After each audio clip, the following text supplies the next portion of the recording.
Hey guys, it's Brendan and Milton Rubin Chevrolet. Welcome back to another episode of Tech Tuesday. Today we're going to check out our power sliding and extending running boards.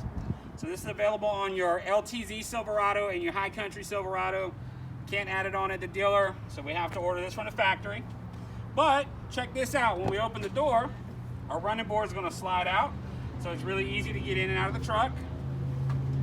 Then there's a button on the end you can kick. It's going to slide back, so you've got ease of access into the back of the box of the truck.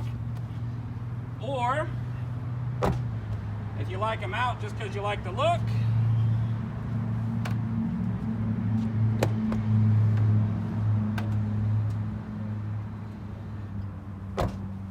there is actually a button in the cab that you can press, and that's going to extend the running boards on both sides.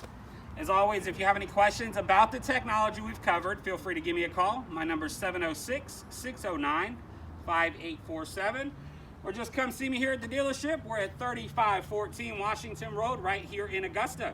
Have a great week, and I'll see you next time on Tech Tuesday.